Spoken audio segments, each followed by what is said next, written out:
Financial Action Task Force is locked in meetings until Friday to decide on the possibility of greylisting South Africa. The institution monitors government's compliance of anti-money laundering and terror financing measures. Joining us to tell us more about this and the implications is Khaya Sithole, a political analyst and economist.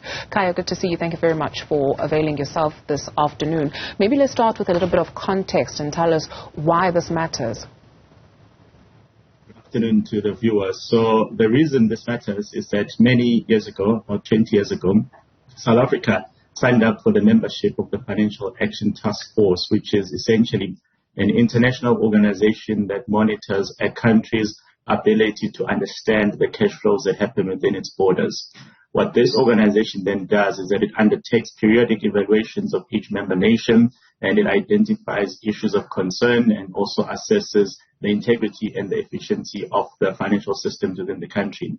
When South Africa was evaluated, it was then found that it essentially failed the test outright because every single thing that was evaluated essentially had a red flag of some measure.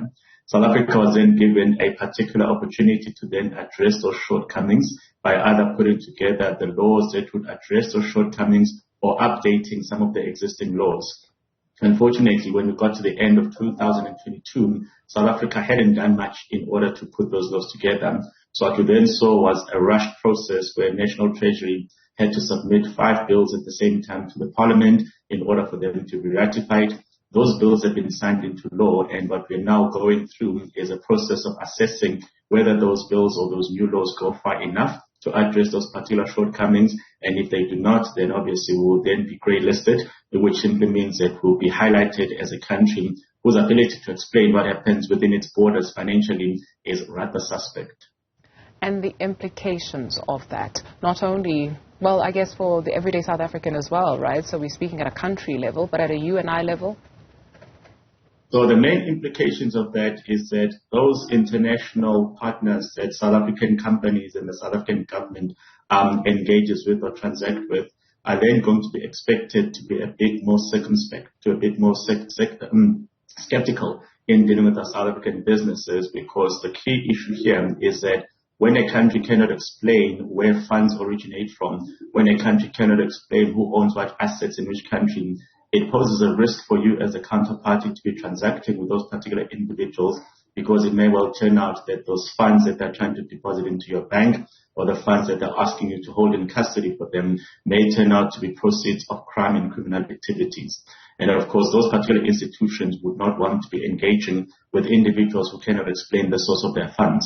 So what this does is that it adds a layer of complexity in the transaction process, where there's going to be much more in the way of documentation required, much more in the way of compliance required from South African individuals and South African companies when they transact with international partners on the basis that the country at large has been highlighted as a red flag.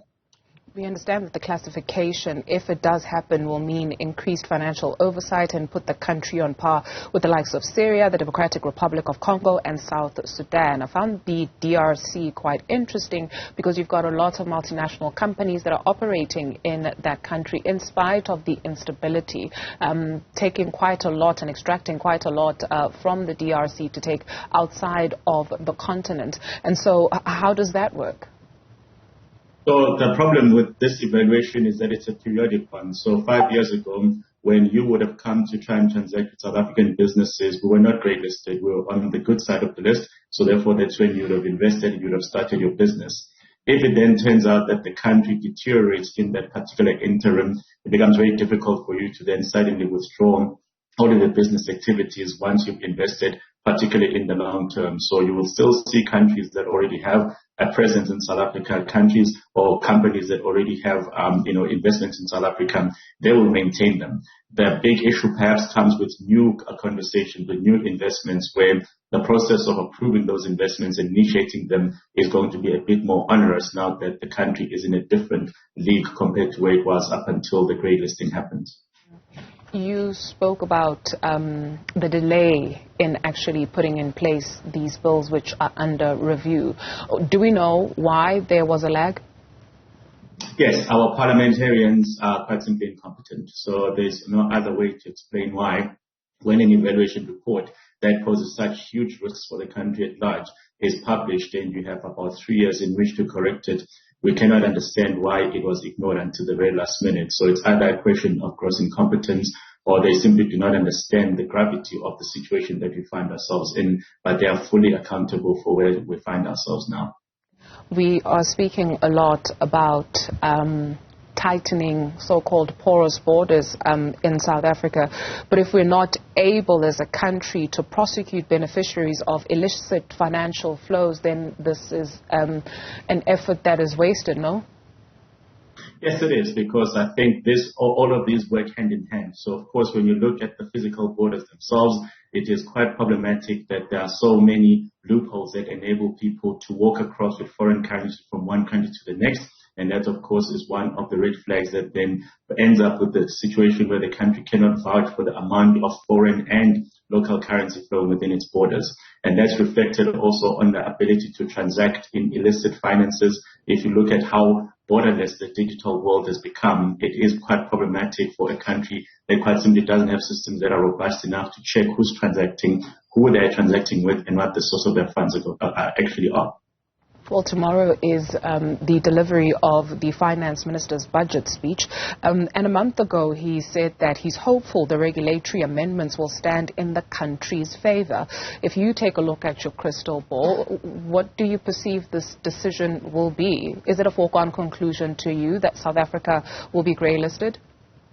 Yes, based on the facts available, South Africa must be grey-listed, because the problem here isn't whether you've passed the laws, it's whether you've tested those laws against the nature of transactions that they seek to combat. So because South Africa passed the law so late, we do not have any actual tangible case studies of what happens when a transaction hits our system and it gets tested against these new laws. And the FATF is quite adamant that you don't just write the laws, you have to prove their efficacy and their integrity. And because South Africa hasn't been able to do that, it is difficult to imagine that we can reach any conclusion except a grey listing. I understand that some SOEs, in particular Eskom and Transnet, may face the worst of it if indeed South Africa is grey listed. Why? Well, they obviously do depend on international markets to raise funds for a variety of projects. And of course, it is those international players that then have to be very vigilant in dealing with those particular enterprises, particularly if these are the enterprises that are not only from a grey-listed country, but are also owned by the state in that particular grey-listed country. Now, the irony, of course, is that a lot of international transactors have already concluded that we're going to be grey-listed anyway. So even in their current interactions with these particular SOEs, they've already incorporated that risk factor. And so you're not going to see a huge spike in the borrowing costs overnight, simply because everyone with their salt already knew that this was coming. But in the future, when Transnet goes out and issues new bonds on the international markets, for example, then you're going to see that the transaction costs are very different, because we'll be grey-listed by then. Well, speaking of the budget speech tomorrow, any expectations? One can never go wrong with low expectations. I think the state has essentially reached a particularly crisis moment where it's run out of other people's money. So it is difficult to imagine how you're going to find the right balance between financing the vast demands on public resources and the reality that we simply aren't raising enough resources because we haven't found a way to grow this economy and its tax base. Khaya Sithole is a political analyst and economist. Thank you for your time.